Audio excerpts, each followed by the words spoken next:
Salam sejahtera bagi pemirsa yang sangat amat dikasihi oleh Tuhan Yesus Kristus dimanapun Anda berada. Hari ini kita ketemu lagi di seri berbicara tentang bagaimana kita bisa hidup maksimal. Kita harus berada pada jalur yang tepat. Seri ke-8 ini melanjutkan 7 episode yang lalu yang sudah membahas beberapa hal. Bagi saudara pemirsa yang baru hari ini mengikuti episode ini, dapat mengunjungi YouTube atau website saya untuk mengetahui apa yang dibicarakan di episode 1 sampai episode yang ke-7. Tetapi yang jelas adalah, apa yang saya bahas hari ini adalah mengenai kehidupan nyata yang dialami oleh banyak orang Kristen. Banyak orang Kristen mengalami kekalahan demi kekalahan dalam hidupnya. Mengalami hal-hal yang tidak enak. Padahal kalau kita belajar dari Alkitab, kebenaran yang saya dapat di Alkitab adalah Tuhan datang menjadi manusia untuk membebaskan kita dari hal-hal yang tidak baik itu. Tuhan ingin memulihkan hidup kita dan kita mengalami hal yang baik sebagai anak-anak Tuhan. Bagaimana kita bisa hidup baik? Bagaimana kita bisa hidup berhasil? Bagaimana kita bisa hidup jadi berkat untuk orang lain? Bagaimana hidup kita bisa maksimal? Ini saya buat di dalam satu buku yang berjudul Pada Jalur yang Tepat. Di episode 1 kita bercerita, kita harus tahu dulu. Kalau kita mau mengalami kebaikan Tuhan, kalau kita mau mengalami keberhasilan, kalau kita mau mengalami hidup yang terbaik, mau atau tidak mau kita harus tahu siapa Tuhan kita. Siapakah Allah yang kita sembah dalam nama Yesus Kristus? Atau siapakah Isa Al-Masih itu? Ini kunci. Tanpa saudara mengenal Tuhan, saudara tidak bisa menerima yang terbaik. Kalau saudara tidak mengenal Tuhan, saudara nggak akan percaya dia 100%. Nggak mungkin saudara menggantungkan hidupmu, tidak mungkin saudara berada pada posisinya dia. Kalau saudara tidak mengenal siapa itu Yesus, tidak mungkin saudara bisa memandang hidup ini dengan kacamatanya Tuhan. Betul nggak? Itu sebabnya di episode pertama saya katakan, untuk apa Tuhan datang ke dunia menjadi manusia? Kita harus tahu persis. Kemudian episode kedua saya membahas supaya kita menyadari bahwa kita ini sebenarnya udah dibebaskan dari dosa. Kita ini tidak lagi terikat dengan dosa. Sehingga kita tidak perlu lagi bergumul dengan kelemahan kita. Sehingga saudara nggak perlu lagi harus berjuang, bergumul bagaimana lepas dari sesuatu yang kita tidak mau. Entah itu berhenti dari rokok, berhenti dari minum, berhenti dari narkoba. Gak mudah, tidak mudah. Selama kita menggunakan kekuatan kita. Tetapi pada waktu kita mengerti kebenaran, bahwa sebenarnya Tuhan sudah bebaskan kita. Bahwa kita gak terikat lagi. Saudara akan lihat, dengan semudah itu, kita akan terbebas, terlepas dari itu semua. Kenapa? Karena kita tahu posisi. Yang ketiga, berbicara tentang apa arti proses keselamatan itu seperti apa. Itu episode ketiga. Episode keempat berbicara bahwa keselamatan itu mencakup tubuh, jiwa, roh. Jadi artinya keselamatan yang kita dapat, Yesus datang ke dunia bukan cuma kalau kita mati masuk surga. Tetapi secara tubuh jasmani, jiwa kita juga diselamatkan. Dipulihkan. Artinya hidup kita di dunia dijamin. Dengar baik-baik, hidup kita di dunia dijamin. Kenapa? Karena dengan kematian Kristus dan kebangkitan Kristus, maka apa yang mati dalam hidup kita dihidupkan, dibangkitkan. Ada kuasa kebangkitan yang memampukan kita, yang membuat apa yang mati dalam hidup kita. Saya nggak tahu pemirsa, apa yang mati dalam hidupmu. Puji Tuhan kalau nggak ada yang mati. Puji Tuhan kalau saudara sekarang hidup dalam kemenangan. Puji Tuhan, saya bersyukur kalau itu yang saudara alami. Artinya saudara sudah berada pada posisi yang tepat. Artinya saudara sudah berada di track yang tepat, di jalur yang tepat. Tapi kalau saudara sekarang masih hidup dalam pergumulan, entah dengan penyakit, entah dengan masalah, entah dengan hubungan, entah dengan keuangan, entah dengan apapun juga yang sekarang membuat saudara sekarang stres. Saudara sekarang ini hidup dengan bersusah payah, artinya saudara belum tahu jalur yang tepat itu. Itu sebabnya kita sedang membahas buku ini, kita harus melihat diri kita dari kacamatanya Tuhan, bukan kacamatanya manusia. Artinya saudara, kita harus tahu siapa diri kita. Episode yang lalu kita berbicara tentang status. Pada waktu kita tahu status kita berubah, maka kehidupan kita pun berubah.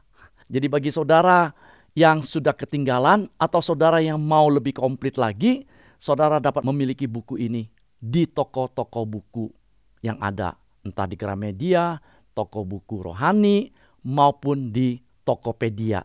Episode ini kali saya berbicara adalah kita menyadari kita, status kita berubah. Berubahnya apa?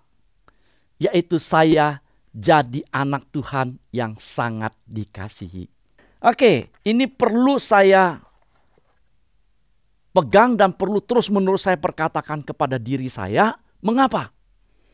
Karena saya kalau sekarang sadar saya adalah anak dari Yang Maha Kuasa, kira-kira dalam hatimu gimana, pemirsa? Begini, saya kasih contoh. Kalau saudara sekarang ini yakin diangkat anak oleh presiden, ya gampangnya diangkat anak jadi presiden, kira-kira Anda merasa tenang nggak? Pasti tenang ya, pasti kan? Karena saudara pasti akan yakin, yes, bapakku presiden, maka pasti ada pengawal-pengawal yang mengelilingi saya. Pasti kemanapun saya pergi dijagain. Gak mungkin ada orang yang berani sama saya. Anda perlu ketakutan gak? Tidak. Karena Anda tahu status Anda. Betul? Nah, demikian juga saya alami saat ini. Saya mengalaminya, saya menempatkan diri saya di satu posisi bahwa saya adalah anak dari Yang Maha Kuasa. Raja di atas segala raja, penguasa bumi. Bahkan surga pun dikuasai. Jadi kalau sekarang saya ada di tangan yang tepat, maka jaminan hidup saya pasti aman. Itu sebabnya saudara, saya tenang dalam menghadapi situasi apapun, saya tidak takut. Ya, dalam situasi politik, keamanan, ekonomi atau apapun yang dalam keadaan yang tidak tenang, saya tetap yakin, saya tetap tenang. Kenapa? Karena saya tahu Bapakku ini siapa. Kan begitu, ya kan? Bapakku yang punya segalanya. Gak mungkin aku dibiarkan. Pasti ada malaikat yang menjagain saya. Ada perlindungan.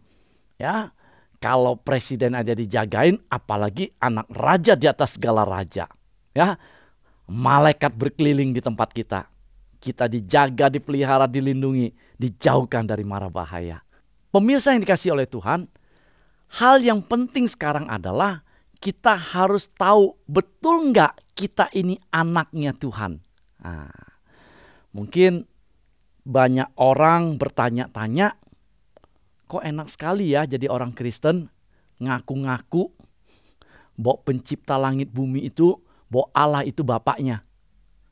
Dengan alasan apa orang Kristen boleh memanggil Tuhan Yesus itu Bapa? Tuhan itu Bapa. Dengan alasan apa? Ya, sombong kali orang Kristen ya, ngaku-ngaku jadi anaknya Allah. Mungkin ada pendapat yang mengatakan demikian. Pendapat ini muncul hanya karena satu penyebab. Yaitu apa? Karena orang yang menyatakannya merasa tidak layak jadi anaknya Allah. Sekali lagi, kalau orang berani mengajukan pertanyaan itu atau melemparkan pertanyaan itu, artinya dia tidak tahu bahwa dia sudah diampuni, sudah dikuduskan, sudah dibenarkan oleh Tuhan Yesus. Dia tidak mengerti bahwa dirinya diangkat anak bukan karena usaha kita yang ngaku-ngaku jadi anaknya Tuhan, tetapi justru inisiatif Tuhan. Dialah yang mengangkat kita jadi anak. Kita coba lihat di firman Tuhan dikatakan di Yohanes 1 ayat 12. Firman Tuhan demikian bunyinya. Tetapi semua orang yang menerima Yesus, diberikan kuasa supaya menjadi anak-anak Allah, yaitu yang mereka yang percaya dalam namanya. Lihat, dikatakan siapa saja yang menerima Yesus Kristus atau Isa Al-Masih sebagai Tuhan dan Juru Selamat, diberi kuasa menjadi anak-anak Allah. Jadi saudara, ini anugerah, ini pemberian. Saya ini siapa? Berani-beraninya ngangkat diri jadi anak Tuhan. Nah, tetapi saya berani ngaku sekarang ini jadi anak Allah karena saya melihat apa yang telah Yesus kerjakan di kayu salib. Pengorbanan dia, ya, dan dia beri Roh Kudus kepada kita. Dan dikatakan oleh Roh Kudus itulah kita statusnya berubah menjadi anak-anak Allah. Pada waktu Roh Allah itu tinggal, pada waktu Roh Kudus itu tinggal dalam hidup saya, maka terjadilah kesatuan. Kalau hidup saya tidak berkenan, apakah mungkin Roh Kudus akan tinggal dalam hidup saya? Bagaimana? Tidak kan? Gak mungkin kan? Kalau sekarang ini dikatakan kita terima Roh Kudus, maka artinya hidup saya berkenan di hadapan Allah. Dan banyak firman mengatakan ada kesatuan pada waktu Roh Allah di dalam kita. Yohanes 15 dengan jelas dikatakan, Yesus katakan, aku di dalam Bapa, Bapa di dalam aku, dan kalau aku di dalam engkau, maka engkau pun di dalam aku. Ada kesatuan. Kalau Yesus itu dengan Bapa adalah satu, dan kalau sekarang dan Roh Kudus itu adalah satu, dan Roh Kudus itu ada dalam kita, maka artinya kita pun adalah satu dengan Allah kita. Saya mau kasih sedikit ilustrasi dengan 2 botol ini. Ya, ini katakanlah tubuh kita, dan pada waktu kita izinkan menyerahkan totalitas hidup kita kepada Tuhan.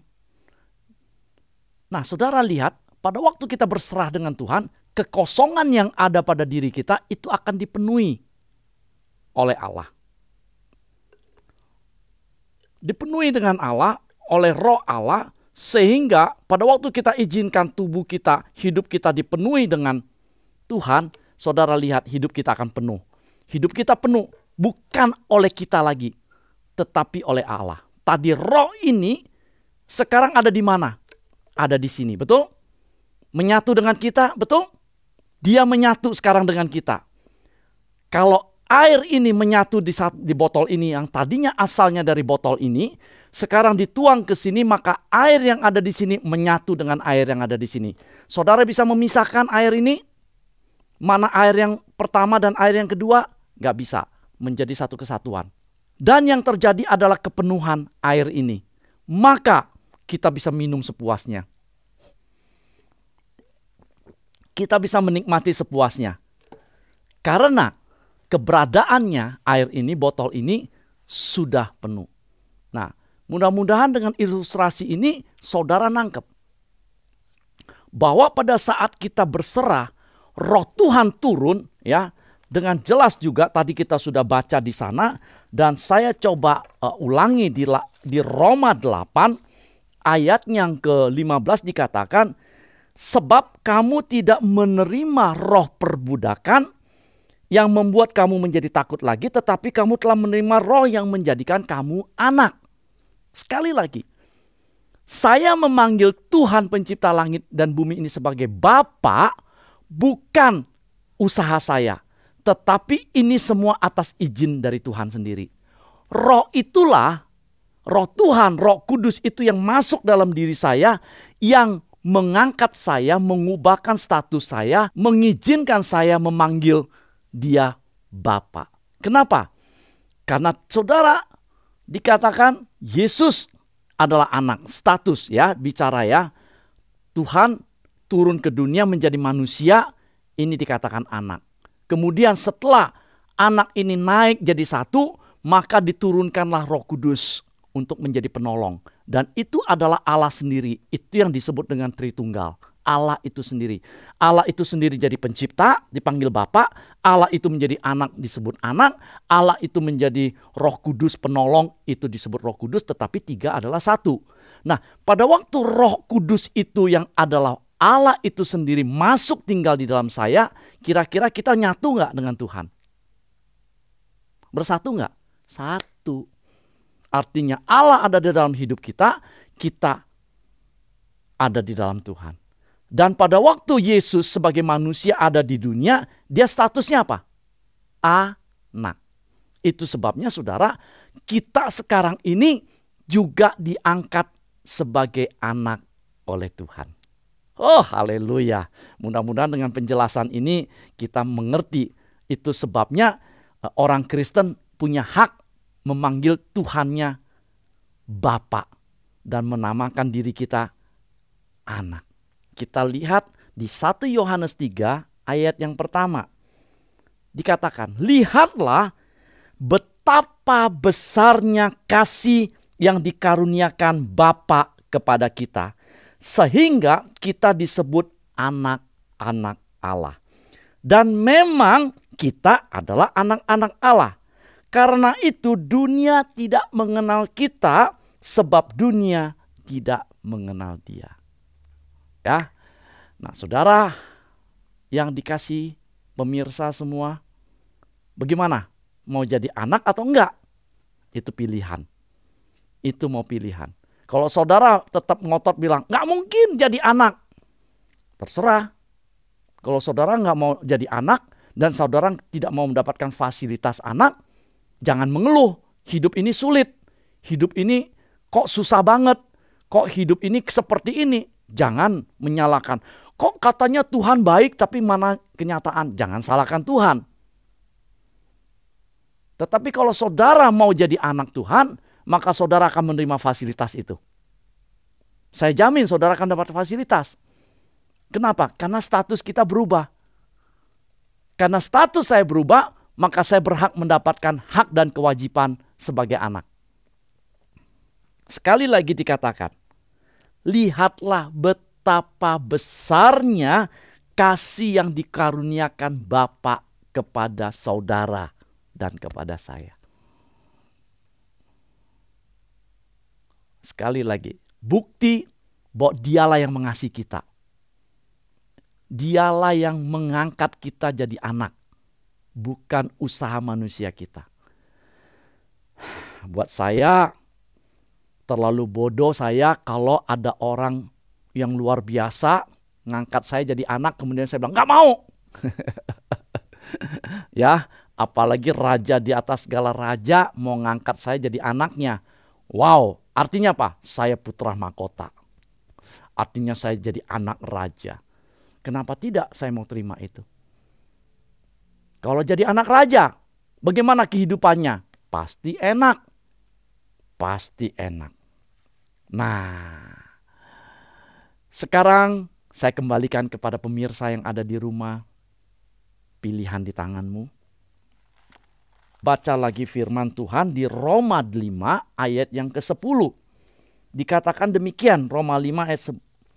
Sebab jikalau kita ketika masih seteru, masih bermusuhan dengan Tuhan, diperdamaikan dengan Allah oleh kematian anaknya, lebih-lebih kita yang sekarang telah diselamatkan pasti akan diselamatkan oleh hidupnya. Artinya apa? Saudara, saya ini menerima keselamatan sekali lagi pada waktu saya tidak mengenal siapa itu Tuhan. Waktu saya masih jadi orang jahat, justru Tuhan yang cari saya. Itu. Ini yang dikatakan. Pada waktu saya masih jadi orang bejat, justru Tuhan yang mencari saya. Karena Dia sayang saya. Dikatakan, waktu kita masih bejat, masih seteru, masih gak benar hidupnya, diperdamaikan. Hubungan kita yang jauh disatukan. Disatukan seperti tadi yang saya katakan botol. Disatukan. Masa sekarang sudah jadi satu, kemudian dibiarkan. Loh, betul nggak? Coba logikanya di mana? Saudara sudah dijadikan satu, kemudian dibiarkan. Nggak mungkin. Setelah kita terima Tuhan sebagai juru selamat, kita dijadikan anak, kemudian kita ditelantarkan, dibiarkan begitu saja sama Tuhan. Mungkin nggak? Tidak mungkin. Saya yakin. Kembali ke ilustrasi saya yang dulu. Seorang anak yatim piatu diangkat anak sama orang kaya. Apakah mungkin orang kaya itu setelah mengangkat anak ini kemudian dibiarkan? Nggak dikasih makan, nggak dikasih baju, tidak dikasih sekolah, tidak dikasih uang, dibiarkan lagi. Mungkin nggak? Nggak, tidak akan mungkin. Kalau dia ngangkat anak itu jadi anak, pasti dia memenuhi semua kebutuhan anak itu. Anak itu pasti dipelihara. Maka saya menempatkan diri seperti itu. Saya menempatkan diri saya sebagai anak yatim piatu itu. Saya diangkat anak oleh Tuhan, saya jadi anak Tuhan, maka saya punya keyakinan hidup saya pasti aman, terpelihara. Amin. Oke, saudara pemirsa, mudah-mudahan dengan penjelasan ini saudara mengerti. Pemirsa, seharusnya saudara berbahagia hari ini mendengar berita sukacita besar ini. Saya tidak mengatakan saudara harus jadi orang Kristen. Tidak. Panggilan ini, kasih ini diberikan kepada semua orang. Kalau saudara kebetulan mendengar firman ini, maka artinya Tuhan mengasihimu. Tuhan tidak melihat engkau beragama apapun. Enggak. Bagi Tuhan bukan itu. Bagi Tuhan adalah engkau mendapatkan tiket, mendapatkan visa, mempercayai Dia sebagai Tuhan dan Juru Selamat, maka saudara akan menerima anugerah itu, menerima kebaikan itu. Apakah setelah menerima Yesus Kristus atau Isa Al-Masih sebagai Tuhan Juru Selamat, saudara harus jadi orang Kristen? Tidak. Tetapi saudara tetap harus mempercayai dan yang saudara sembah adalah Yesus Kristus atau Isa Al-Masih. Syaratnya cuma itu kok. Bukan cuma mengaku di mulut, tetapi mengaku dalam hidupmu dan izinkan Roh Kudus itu bekerja memenuhi hidupmu, memimpin hidupmu, dan saudara akan mengalami seperti apa yang saya tulis di buku ini. Mengalami hidup yang maksimal karena berada pada posisi dan jalur yang tepat. Oke, saudara yang kasih Tuhan, pemirsa, kalau saudara mau buka hati, saya akan mimpin saudara untuk berdoa. Buat saudara yang sudah Kristen, mengaku Kristen, dengan penjelasan ini, mari serahkan totalitas hidupmu kepada Tuhan. Jangan setengah-setengah. Percayakanlah. Izinkan Roh Kudus menguasai hidupmu, ikuti jalannya, berada pada posisi, berada pada jalur, saudara akan lihat hidupmu akan berubah. Akan berhasil maksimal rohani maupun jasmani. Baik, mari kita berdoa. Tuhan Yesus, Isa Al-Masih, terima kasih. Kalau hari ini saya mendengar kebenaran firman-Mu, panggilan yang luar biasa. Saya percaya ini tidak kebetulan. Tapi bukti Engkau mengasihi saya, Engkau ingin mengubah hidup saya menjadi anak-Mu. Dan saya buka hati. Saya terima Engkau sebagai Tuhan dan Juru Selamat. Dan saya percaya statusku berubah. Maka hidupku pun berubah. Aku diberkati bukan karena pekerjaanku, karena usahaku. Aku diberkati karena aku adalah anak-Mu yang Kau kasihi. Terima kasih. Dalam nama Yesus kami berdoa. Amin. Baik saudara yang kasih Tuhan, kalau masih ada pertanyaan, jangan segan-segan hubungi saya melalui WA atau SMS, melalui WA atau ke website atau Instagram saya. Dan sebelum berakhir, saya mau sampaikan satu berita buat semua pemirsa. Buat 10 orang yang meresponi firman ini, saya sediakan buku ini. Saya akan kirim ke alamatnya. Buat 10 respon yang pertama. Oke, baik, terima kasih. Buat pemirsa semua yang sudah mendengar, dan kalau masih ada yang penasaran, silakan buka di YouTube, ketik nama saya, Jimmy Suhadi, saudara bisa ikuti firman Tuhan, ikuti pengajaran, seri-seri apapun keuangan, pernikahan, ada di YouTube. Atau kunjungi website saya atau Instagram saya. Terima kasih bersama saya Jimmy Suhadi dalam acara Ada Harapan. Tuhan Yesus memberkati.